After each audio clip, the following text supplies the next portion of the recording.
The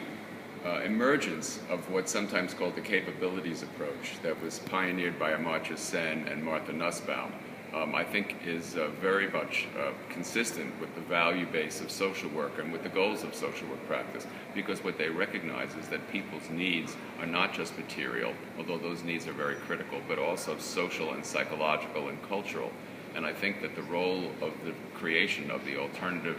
kinds of institutions that I was speaking of requires attention to these social, psychological, and cultural factors as well.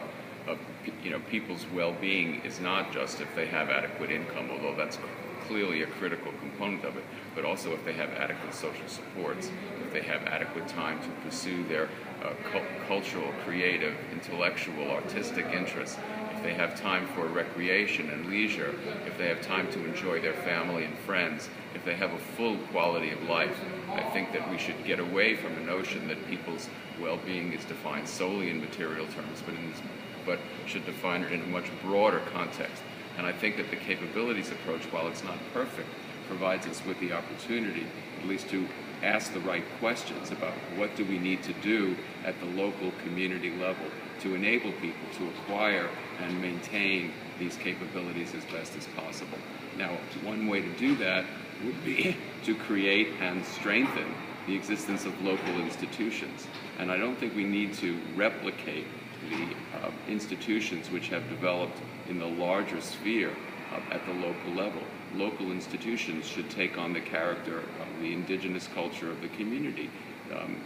They should be institutions that enable people to express their needs effectively, to resolve those needs through a democratic decision-making process, to use institutions to enhance the cultural and social features of people's lives, as well as to try to support them materially. So I think when we take an institutional perspective, what we need to do is to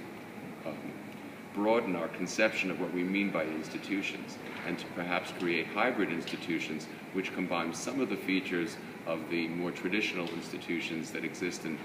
the outside society with institutions that have developed more informally at the community level.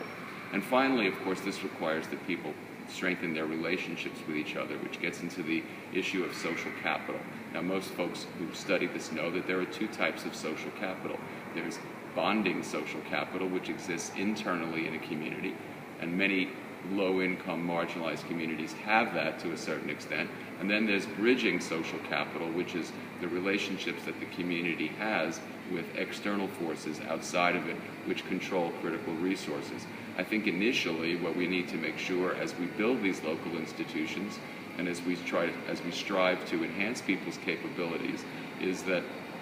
we strengthen the bonding social capital in a community. Communities which have been battered by the forces of globalization have often developed distrust, and many of the bonds that used to exist have been fractured. I think we need to repair those bonds, strengthen them, and strengthen them by democratic participation in the creation and the rebuilding and the sustenance of these local institutions and processes. If we do that, if the community then develops a sense of its own capacity, it can then acquire the strength and the confidence to be empowered, so to speak, to begin to build the bridging relationships that it will need with other communities and to knit them together in kind of a broader social movement that might produce change.